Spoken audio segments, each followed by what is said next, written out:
Hi, everybody. Thank you, Renee, for getting us started. Feel free, like Robin said, to drop your name and where you're coming from in the chat here. My name is Nina Gruber. I'm with Local First. I am the senior manager at Arizona Economic Resource Center, which is a program of Local First Arizona. And I see some familiar names and faces, but thank you again for being here. This is our Grant Basics workshop series that we're running this summer, and we're bringing in some experts like Sarah Wagner today who have a skill set that is just truly amazing and worthwhile to share with you all. And so today we're focusing on some kind of grant readiness before you apply, building grant ready organizations. So we're very excited to dive into this with Sarah. But just a couple of logistical details. Sarah did give us permission to interrupt during her presentation. So if you have a question that's relevant to that moment, Robin and I will be monitoring the chat and we can help elevate those questions for you. And again, we will be sending these recordings out to everybody, no matter whether or not you're here today, but you'll be registered and get that information. And we will be posting it on our local learning lab so that it can be shared further beyond that. And so we really are looking forward to having this as a resource for folks moving forward. We'll be sure to share the links to the additional workshops that we're doing throughout this series. There are 11 in total. You're at number 3. And so there are 8 more opportunities to join us for different grant-focused conversations with experts like Sarah. I will pass it off to her. I'll pin her on the screen here. And yeah, if you have any questions, please drop them in the chat. Otherwise, Sarah, I will let you take it away. Thank you, Nina. And I'm honored to be here. I wanted to thank everyone for taking time out of your busy day and week, especially at the start of what's unofficially summer, to attend this webinar this morning. Grant readiness is a topic I'm pretty passionate about. I encountered my first grant 27 years ago when I was a federal employee with the Indian Health Service. I had that job for about 7.5 years, and then I worked for Coconino County for almost 8.5 years. I'm based in Flagstaff, and I've had my own grant writing consulting business for the last 9+ years. I am grant professional certified through the accredited Grant Professional Certification Institute, and I am currently serving my second 3-year term on the National Board of Directors for the Grant Professionals Association. So I'm hoping that I can add something of value to you today, but please, as Nina said, don't be shy to ask anything that comes to your mind. We'd like this to be more conversational. And if I say a term that you don't understand or anything like that, just make that known and I'll clarify. Okay, so I will begin by saying grant readiness can sound like a complicated term, but it's actually very simple. All it is imagine telling your story to someone who knows nothing about your organization or the project you're hoping to find funding for. And it's envisioning doing so way ahead of when a particular funding opportunities are announced. And that enables you to focus your time and energy on specific requirements a funder might have when that time comes. Actually, Nina, could we back up and did we do a poll about people's level of experience in writing grants?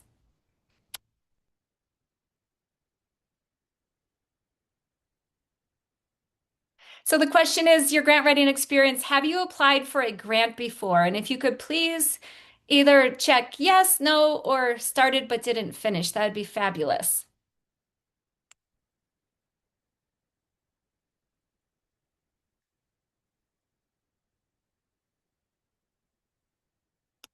Oh, okay. It looks like actually the majority have written grants. So that's interesting to me. Okay. By the way, I think most of you are affiliated with an organization. I saw a lot of cities and counties and tribal entities on the attendee list, as well as an array of nonprofits. There were maybe 1 or 2 that might not be affiliated with an organization, which is totally okay too. Um, And again, so what I'm going to do, because it's a pretty diverse group, is speak to the basics that apply in every situation. And if there are nuances, I'll touch upon those. All right, I think we can move to the next slide, Nina. Okay, this is the bigger picture. Before you move forward, there's a few things to always consider. And the first is your legal structure. And this particularly applies to those who don't yet have a legal structure or those who might be a non-municipal or tribal entity. So obviously the tribes have sovereignty. However, even tribal groups are often associated with a nonprofit. So in those cases, ask yourself, are you part of a tax-exempt tribal government, municipality, like a city or county government, a nonprofit, or another kind of entity? Certain grants are even opening solicitations for for-profit businesses. So the Flint Foundation is an example of that. They always have a bio science entrepreneurship program, and there's a lot of other opportunities of that nature too. But having clarity on what your legal structure is paramount to how applications are framed and documents that are prepared for funders. Another important consideration is the type of grant you might be seeking. Uh, Federal grants are the most complex kind that you could pursue, and they require a lot more hours and a greater investment of resources. State grants are often pass through of federal dollars, and they're a little less complex, but still very detailed. And then you have county grants, you have an array of corporate grants, private grants. A private grant example would be like a family foundation. Those tend to be less formal. But knowing what types of grants you might be interested in pursuing from the front end is also helpful in your particular organizational approach. And then a track record. Have you won prior grants, any special community accolades, or other things of that nature? The reason that is coming up is the the funding landscape is more competitive than ever. And so a grant application is a really wonderful opportunity to showcase what you bring that no other applicant is offering that funder. So you want to be thinking about that in the background of everything you do in your grant readiness aspirations. Okay, so we all have a wish, right? Like we wish we could have all the money that we need to do our amazing project. And in order to make that a reality, there's a lot of pieces that need to be understood. And the first is the grant life cycle. When we say grant life cycle, what we're talking about are all of the steps involved within the life of any grant. So there's two main categories: pre-award, which means everything before a grant is awarded, from the contemplation or idea stage to your organizational development, which is what we're showcasing today. Prospect research, which means finding funding opportunities that might be a great fit for your particular mission. Funding strategy, which is the type of grants you're pursuing. The actual application development, which can be pretty detail oriented, and then submitting the application. That's all pre-award. Post-award is after that wonderful moment comes when you're offered a grant contract, and you accept that award, and then you implement the program as described in your application, reporting upon the progress of the grant project, and then evaluating it so that you can communicate with the funder, but also your community and any other stakeholders in your organization about the impact that grant project had, which is at the heart of why we're doing what we're doing. Okay, so our goal is 100% that by the end of this session, 100% of you will be able to answer this question in the affirmative. So this question is, are you ready to be proactive rather than reactive? And what that means is that when we're proactive, we we seek out grants that are a good fit for us and our organizations and those that we're hoping to serve. And when we're really clear about that, we can manifest getting the perfect fit funders. Reactive means when we might be fuzzy about those things, sometimes we react by maybe your boss comes into your office and say, "Hey, we found this great grant. I think we should apply," but we haven't delved into the particulars yet. Um, it's really good to be aware that there's always going to be funding opportunities, and there's just so many of them. But what really matters the most is finding the funders that are a good fit for what you're actually doing. And so we always want you to be proactive rather than reactive because it's going to save time and energy and resources. Okay, so there's certain staples that we always have to have. And as we start talking about these, you'll want to consider how you're storing this information.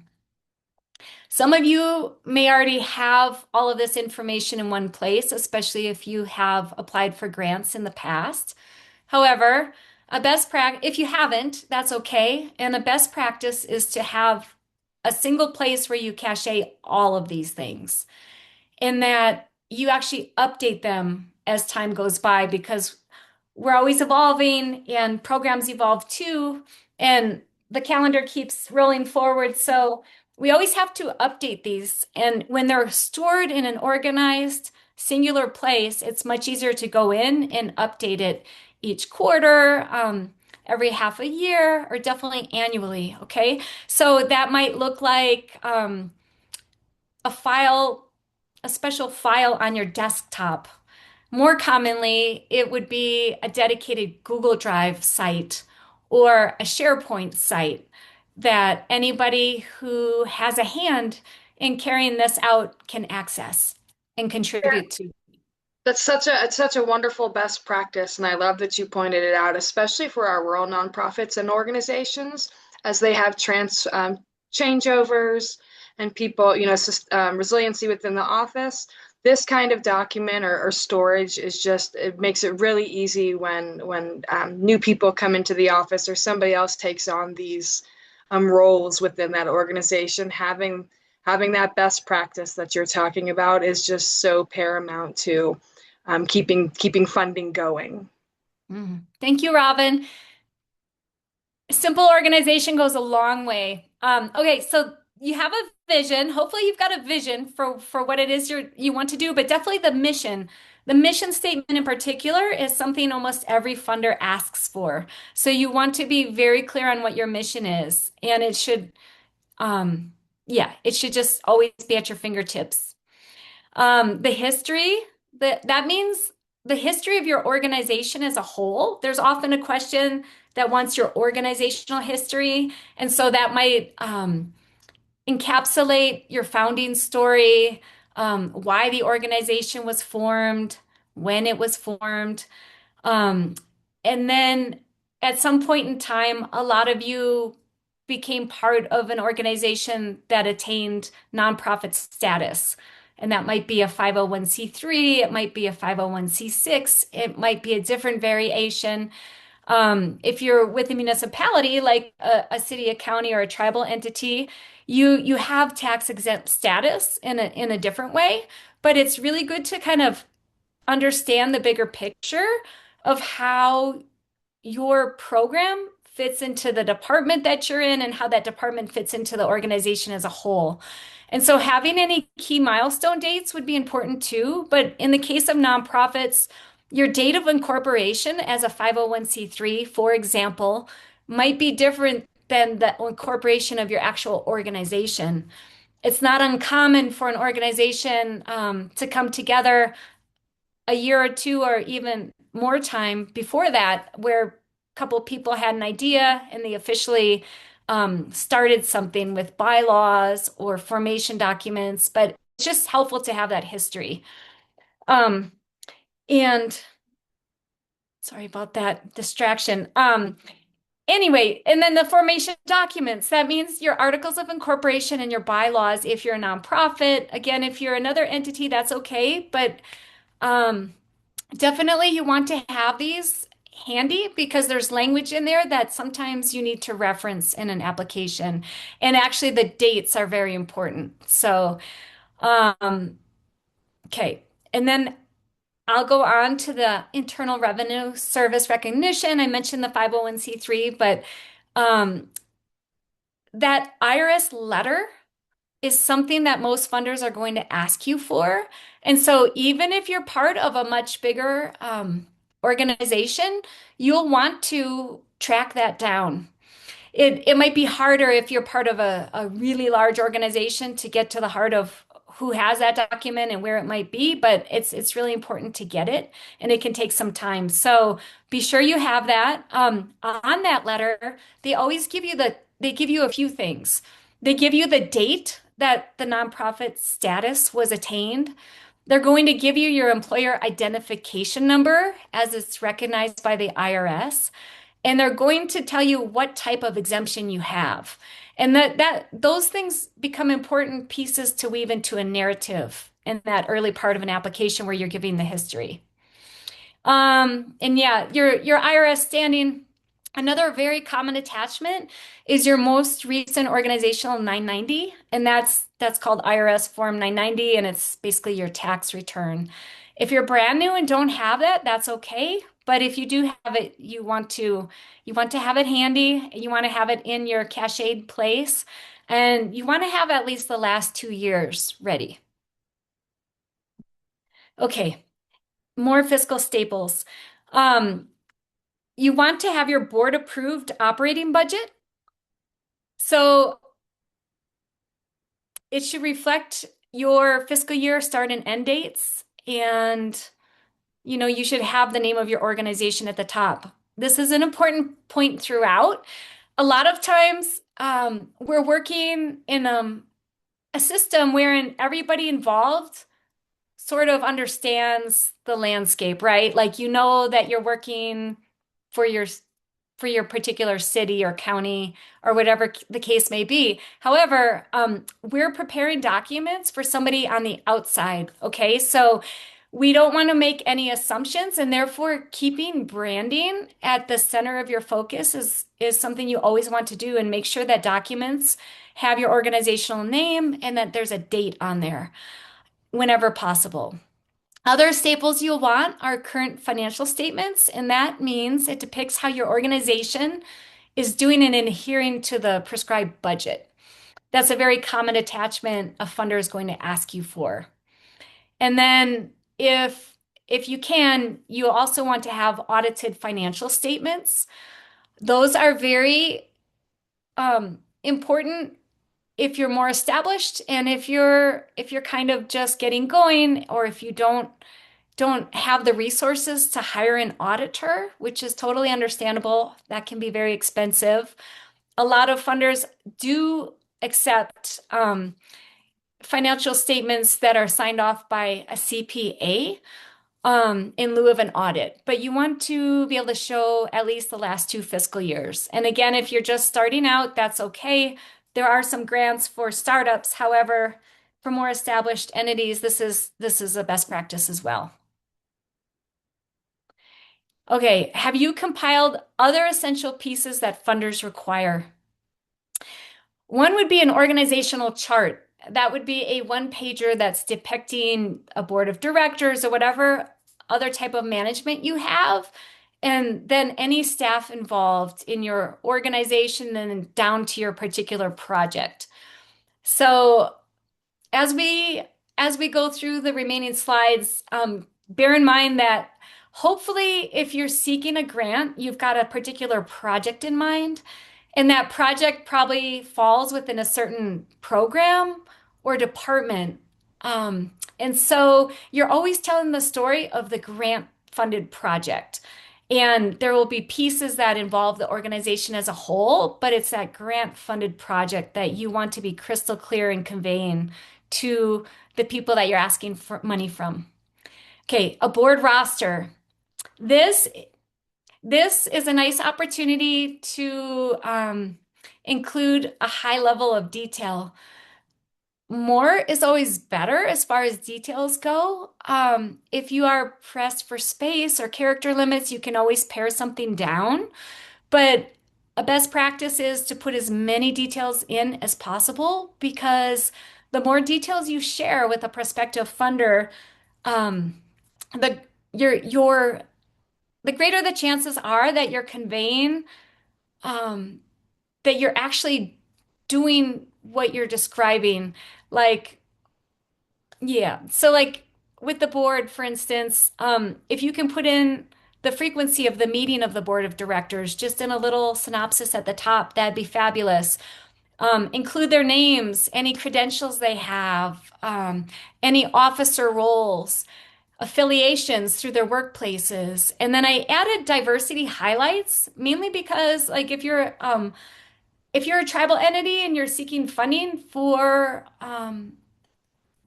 something that's particular to indigenous populations, you want to speak to anybody on your board who brings that background. And there's a lot of other situations wherein that is desirable, that those in leadership actually can relate to the populations you're trying to serve. If it's LGBTQ plus, if it's something else. A staff roster is more of the same. You want to put names, credentials, position titles, and especially their employment status. Are they full-time? Are they part-time? Are they contracted? Are they serving as a volunteer? The reason this is important is because almost every application requires you to describe who's carrying out that project. And if you do all this legwork on the back end, you're saving yourself a lot of time and energy when it comes time to do the actual application. And again, the higher level of detail, the better. Like if you can write a narrative where you're really describing things to a T, you are going to stand apart from the competition of people who just spent a few minutes, like these are our staff names, like and you just want to always go the extra step beyond to convey your level of expertise. Usually in a grant application, you focus on the position title because staff can change. However, there's usually a part where you could upload resumes of those involved, and that's where you tie in the name that matches that position title. This is important too because budgets are based upon staff who are carrying out the program, and you want to be able to know who's full-time or part-time and what percentage of a full-time equivalent they're working at so that you can convey that in a way that matches what's in your staff roster in the budget narrative. Okay, branding. That would be having digital versions ready for your logo and your letterhead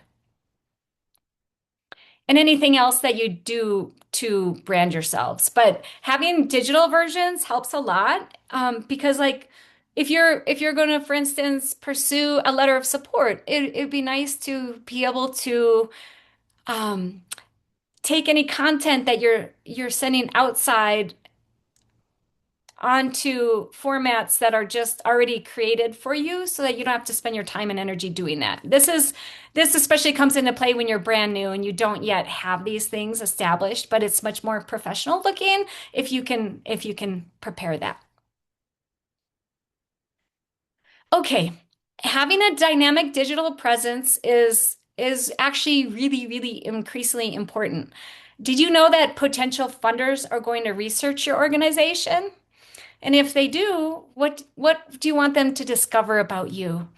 Suppose that you hire an expert to help prepare your grant application, and suppose you dazzle the funder, prospective funder, with that application, and then they just decide, and then suppose you scored equal to another applicant, and they're trying to decide which of the two of you to fund because they can only fund one of you. All the other slots were taken, funded, and it's down to the two of you. And they decide to do online research and they're going to go to each of your websites. And you want them to discover that your website matches everything you said in that application. They want they want to ensure that what you're doing is current and it's up to date and that your digital presence matches what you said in your application. And it goes beyond your website, obviously. So, like if you're doing social media, you want to make sure that everything that you're presenting, public facing, matches the intents, excuse me, of your application. So, is your online presence intriguing? Are you featuring videos that share the program impact and possibly even client testimonials? I can't tell you how powerful that is. Grant applications are really nothing more than telling your story in a really impactful way. And in fact, mission fit is the number one reason that funders will pick you. And so anything that you can do to show them how you match their mission is going to attract them to learn more about you. And as they dig deeper, you want to stand apart from the competition in all these little ways. Okay. So in what story you're telling, again, I mentioned social media. There's a lot of social media formats organizations use these days. Um, and an important part of this is that you also want to follow a prospective funder. So if if somebody who has the money to invest in you chooses to do that, they want to know that you're also invested in them. It's actually a partnership. Grants aren't just a one way, um, hey, give me the money that I want for my project. No, it's a partnership. And through them funding you, you're helping that funder to achieve their mission of being part of something that's really so super important to them. And so, in social media in particular, you have a chance to follow them. If you get the opportunity, follow them on LinkedIn, YouTube, Instagram, Facebook, X, Blue Sky, TikTok.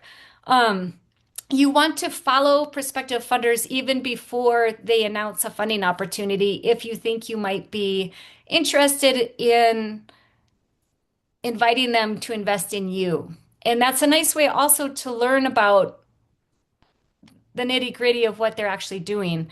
Um, and in your applications, you want to be able to describe ways that you're connecting with the communities you're serving. So, social media these days is a really beautiful way to do that and very quickly. So, you'll want to be prepared to describe the type of social media accounts you have. And it's okay if you just have one of these, or if you have something other than these. But for whatever you do have or do use, be ready to share what it is, to provide your handle, the address people could use to find that handle, and then the number of followers that you have for each of these. Because that's a clear way to show your engagement with the communities. And again, the funders are interested in investing in people who can have a high impact. Another way you can do this is through listservs. Do people know how to get to your email listserv? So, you'll want to be mindful of that in any communications you're sending out via email or even on your website or social media. You always want to have a way that you route people back to sign up for more updates. So be ready to share the number of people on your distribution list if you can. And then your website, you want to have the up-to-date conveying of your internal aspirations and the impact to the public with a donation portal. It's okay if you don't have a donation portal, but having one there is another best practice because it shows that you're ready to receive funds immediately, and also that you have a diversified funding strategy, that you're not just relying on grants, but that you can receive direct donations from donors as well. And then there's a lot of other ways to balance out your fundraising portfolio. But having that it is just a good practice. And so be ready to share how many hits you get to your website on a regular basis as well. So all these metrics are important because they'll probably never be asked for by a funder, but if you offer them, you're offering something that a lot of people might not be, and they'll be impressed by that. And it's okay if you're just kind of getting going and gaining your traction in that regard, because no matter where you're at on your journey with your program and your organization, it's all about how you frame it.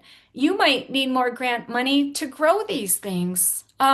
If you're already successful with this part of it, then you just get to share that as a strength. But it's always good to just be very transparent about where you're at and to leverage it in the best way possible for your funding scenario. Okay. All right. So beyond the figures, how are you connecting to those who want to invest in you? Um, this again goes back to following them on social media, but also if you're considering a particular funding opportunity and they have a program officer listed, don't hesitate to reach out to that person. Don't hesitate to ask them more about the funding opportunity, because sometimes in these conversations, you are able to ascertain details that help you in your grant readiness strategy. It helps you to know what that particular funder might be more interested in. Okay, we can go to the next slide. Building your case.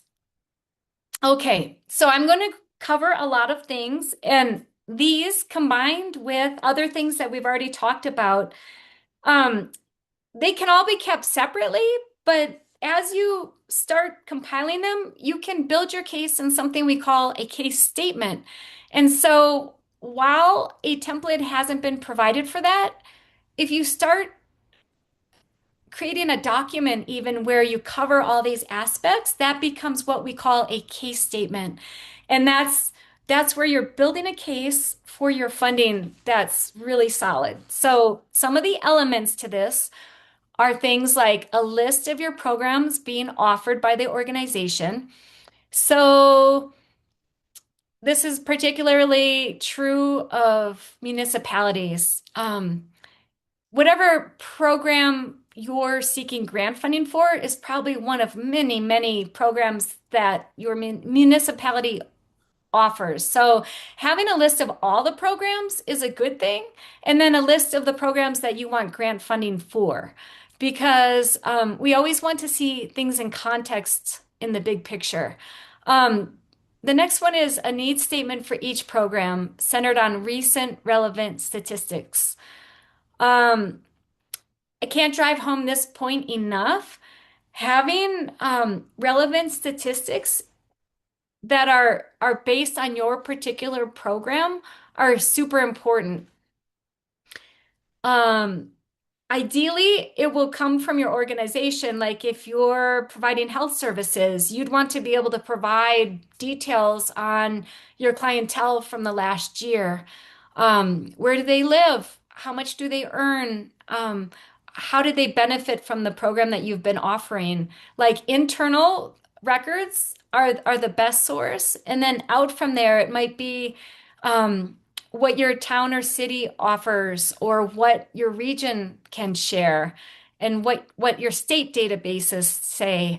If it's a federal grant, you want to tie that into federal statistics that are being compiled. But the data is always very important because it conveys a level of expertise that you understand how your program is impacting the target population.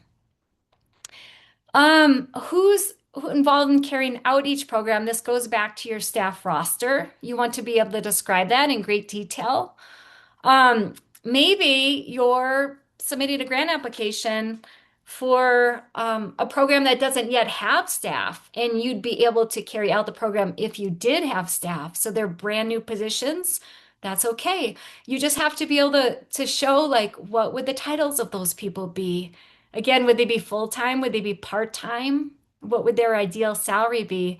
Be ready to share that. What would their training level need to be? Like what types of credentials must they carry? You have to describe all of those things.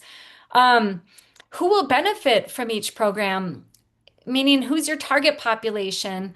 And then you'll want criteria for each of those. So think about the communities that would be served, what the ages would be. of those living in that community, what the ethnicities of those people might be, their socioeconomic status, their gender, their sexual orientations, the number you intend to serve, and any other relevant factors. The more details, the better.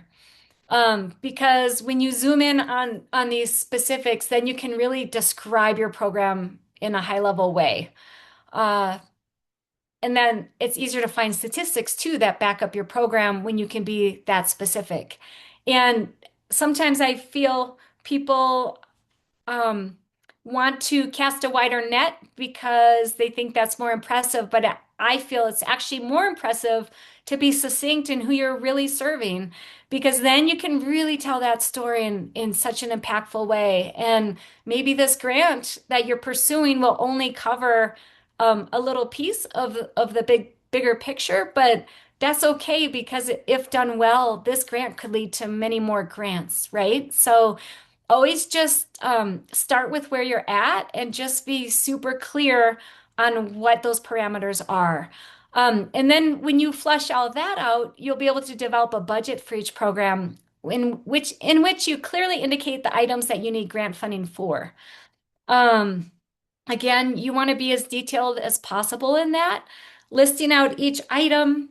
Well, we're going to cover that a little more in another slide. So for now, I'll just go on to the SMARTY goals. I think a lot of you have heard of SMART objectives, and in recent years, they've added the other two, which brings the IE on the end. But SMARTY goals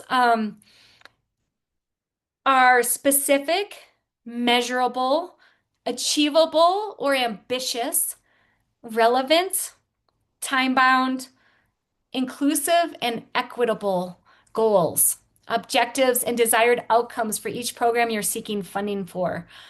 Um, it's really important to be able to articulate that.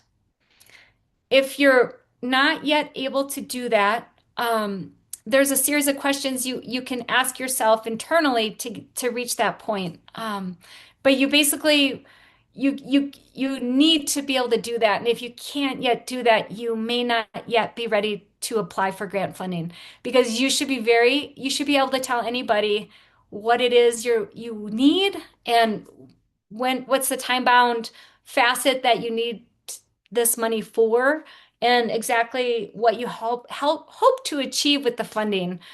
You know, if you're doing conservation work, you might be protecting plant species. If you're passionate about animals, it could be that you're serving animals instead of people. And if it's people, you need to be able to describe the specific ways in which you're enhancing lives. Okay, so just always be thinking about how you can share that in common layman's terms that are super clear. And that leads to having an evaluation plan for each program. Your evaluation plan is contingent upon your goals and objectives. It gets created from that. And a sustainability plan for each program is also very ideal. Some people say that that's a dreaded question. How will you sustain this program after the grant funding ends? Way back when, in the dinosaur ages, it was acceptable to say, we're going to pursue more grants to sustain it. That's no longer acceptable. If you answer it that way, you're put in the questionable pile for funding. You want to be in the pile that says, yes, we definitely want to fund them. So you've got to be strategic. And that's where your website and having like a donor portal comes in. You've got to be ready to describe what your plan is. Like, if this grant funder gives you money for your first year or two of your program, how are you going to sustain it beyond that? Like, what is your bigger term plan? And then what's your marketing plan for each program? Both to alert the target population that your program exists, and also to thank the funders and share with your community how impactful your program was. This all ties in together, but you could have the most beautiful program plans, right? But if your community doesn't know about it, um, it you're missing the forest for the trees, right? So like, what's obvious to you might not be obvious to that person sitting on the review panel who's going to be scoring your grant application.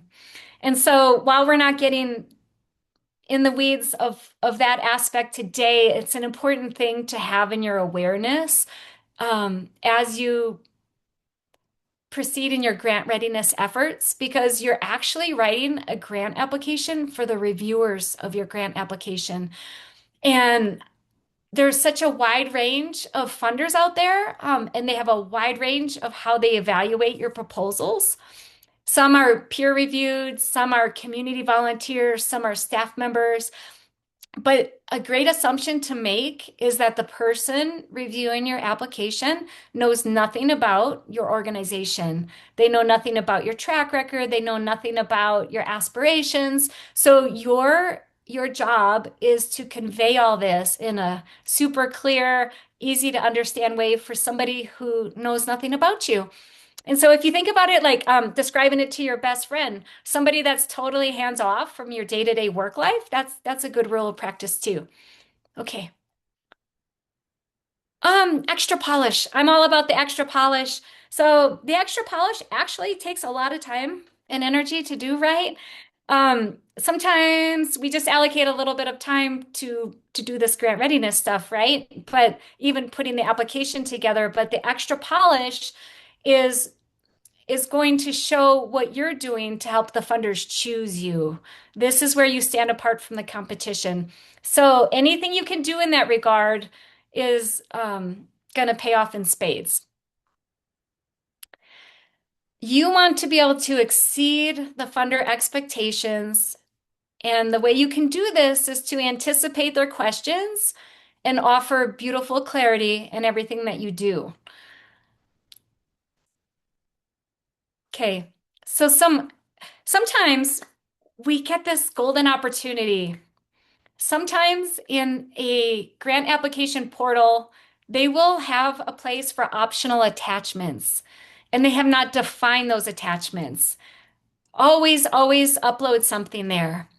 This is a chance to share things that would really impress the funder. And especially what could impress them are things that other applicants might not have, or things, and they would be things that demonstrate your level of capability internally, or prior successes externally, anything. So one thing that's great to have, is a partner roster.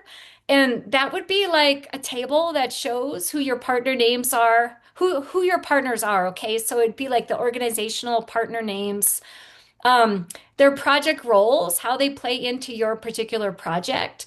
Um, in your town, maybe there's certain organizations that are always involved, or maybe certain organizations are always involved with 10 different organizations, but your partner roster would show the role they play in your particular program. And you'd want to indicate the date each collaboration started and any unique attributes that they offer. Sometimes there's questions in grant applications that ask you about duplication of services, or, who you're working with. And having something like this ready will really save you time and energy when it comes time to doing your application. Current resumes. You'd want to be able to show that for key program staff. And I would encourage you to include contractors, volunteers, and any partners that play key roles. And do give the resumes a once over. It's not uncommon for someone to share a resume as an upload to a grant application. And when the cross-referencing happens, maybe the resume indicates a different staff title than the title that person's playing in the grant project, or maybe the dates haven't been updated in 10 years. You want to double check these, and even if you have a staff member involved who's going by a different title for the application that you're submitting, what you'd want to do is put the title of the grant project title at the top of that resume. It's all about making things super clear for anybody reviewing your package that the tie-in is obvious. But the resume is a chance to highlight any strengths you're bringing. You might have somebody on your team, and it doesn't matter if they're paid or not. That's why I put volunteers. If you have someone on your team that's an absolute expert or someone who's incredibly passionate or, has done remarkable things, this is your chance to share that. A lot of grant applications have character or page limits. Some of these optional attachments, this is where you can tell more of the story in ways that you didn't have room for in the main part of the body. So be thinking about what you can highlight in these attachments that you didn't get a chance to say elsewhere. I put logic models in here. Logic models are a really wonderful thing. They sound intimidating for some, but they're actually not. There's a link to a great logic model handbook that breaks it down in very simple terms that you'll receive with your registration materials. But I love logic models. There's a recipe you follow with them where you kind of start with the end, right? Like so that's the impact you want to make. That's at the far end of a logic model, but you start there. What is the impact you're hoping to achieve with your program? And you define that, and then you work backwards from there, and you'll be able to come up with outcomes that you'll be measuring along the way, what your indicators will be, which are nothing more than your objectives, what your targets are, which are your goals, what activities you'll undertake to reach those goals, what your inputs are, which are the resources like your staff and the other items on your budget wish list and things of that nature. Usually, a logic model is a one-page overview of your whole program. And they're really great to share, to create, and then share because, again, if someone's pressed for time and they want to know more about you, they can glance at that and cut to the chase and know, oh yeah, they not only fit what we need, but they have such energy and their long-term impact's going way beyond what we could have hoped for. And you always want to dazzle. You want to dazzle those reviewers whenever possible. Okay, brochures. This is another chance to shine. If you can share brochures for your program that you're seeking funding for, as well as your organization as a whole, that might show where your program fits into the organization, please do so. And it's okay if you don't yet have these visuals, but remember that a lot of us are visual. So, like, if there is a reviewer who's a visual person and you're able to share something that appeals to them in these ways, like it's just a real plus, and it's something you're going to already have in your advantage. Next level readiness also involves having an organizational strategic plan. Some feel that that's a staple and that's something they would have before anything else, but the reality is a lot of organizations just have never gotten there. Maybe it's going to cost a lot of money to have a formal strategic plan, and that's all right. But if you do have one, you want to be sure that it's titled and it's dated, that it indicates the range of years that the plan covers, that it conveys your vision, your mission, your values, and your goals, outcomes, and evaluation mechanisms. The reason a strategic plan is a really ideal attachment to upload or to reference in your narrative is because if you can tie your program in not only to your organization, but to what your strategic plan is to your organization, it's going to strengthen your case a lot more for that funder. And then you can tie that into like the funder's own strategic plan. And when you can start doing things like that, you're showing that you're a long-term thinker, that you see this program not just helping this year, but for years to come, and that it's going to continue growing into more and more impactful things. And so that only builds a more appealing case for a funder to invest in you. Everybody wants to invest in something that's going to last and something that's really going to make a difference.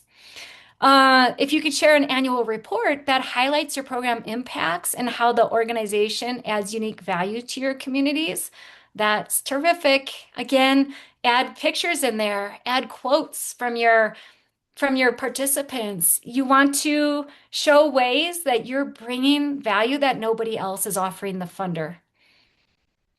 But that's also just a really nice thing to share with your communities. It's just a nice way to um, celebrate your efforts. And, you know, we're all tapped with a lot of things, and it's so important to take time to reflect and to celebrate what was accomplished. And that just can't be undervalued. So it's a good organizational practice, regardless, to do your annual report. Even when it's not asked for, even if you work for a municipality and it doesn't require an annual report for your program, if you do something like that, you're going to shine in your boss's eyes, but you're also going to have content that at the ready that's going to help you with your next grant application. Non-grant awards received. This is huge. You want to, and a lot of times people don't cachet this separately. You kind of know, oh, we're always in the news, or oh, this. No, you every time you're featured in a newspaper, a magazine, a highlight somewhere, print a copy. Find a way to print a copy, create a PDF, and start caching them and put them in a folder called awards or recognition. And then when there's chances to display how successful your program's been or your organization as a whole, you're going to have these tangible examples. And again, this is a way that you're showcasing the unique qualities you bring in particular. So this might be certificates of recognition for the organization. Maybe your organization was one of just two in the entire state that did something. Maybe you got national recognition or international recognition for something.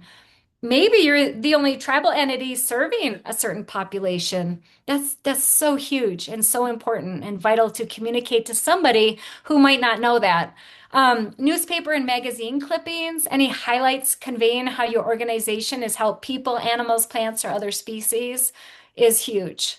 And I'm putting other species because there's the whole environmental aspect of things and conservation work, and sometimes that doesn't involve people. So always be remembering, if it's not on paper, for some people, it doesn't exist. And so, you've got to be able to show proof that it happened. And that's where these things come in. And the more creative you can be, the more fun and engaging it is for the reviewers. Uh, the golden rule is you do not want their eyes to glaze over. You, you want them to be engaged. You want them to want to know more. You want them to eagerly research you because they're so captivated. That is what you're striving for.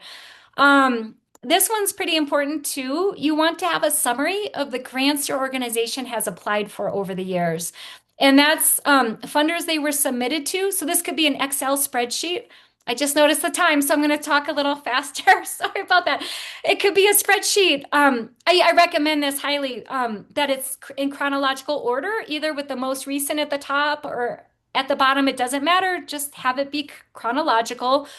The name of the organizations they were submitted to, the name of the specific funding opportunity, when they were submitted, the amount that was awarded for each, and then the programs that were supported by each, as well as outcomes. The reason that's important is there's questions and applications that pertain to these very things. And if you have it all prepared ahead of time, when these funding announcements come out, you can spend your time and energy tweaking things for that particular funder, and you have all the information you need in one place. Making it easier to grow, you'll want copies of the past grant applications and reports. Those are vital to being able to tell your story without reinventing the wheel. You'll have this all there, and you can copy and paste relevant sections. The idea is that you have everything you under the sun you might need, and you'll just extract from that each time these applications come up. Ethical expertise. This is toward the end here. Are you affiliated with any professional associations?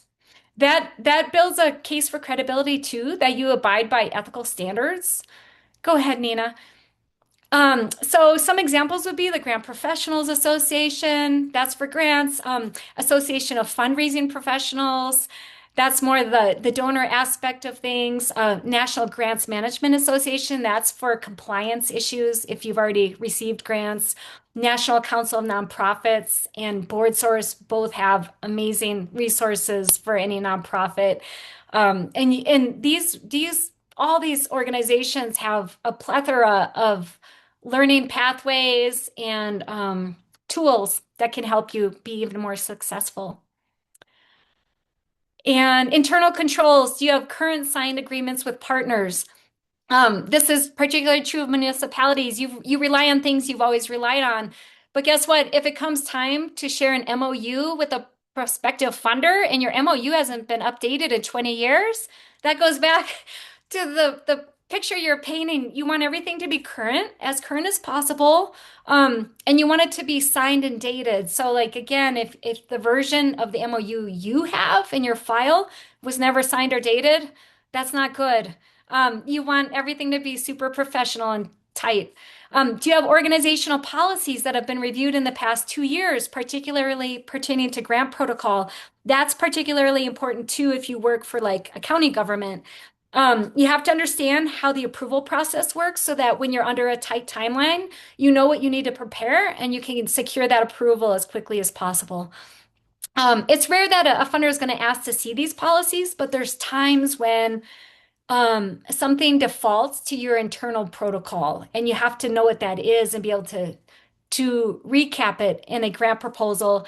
And there's a lot of questions that do pertain to internal capabilities. And the more you can show, like, oh, we've got these 5 policies, and you can name them, that's huge to building your case. Do you have a federally negotiated indirect cost rate? That's like for federal grants.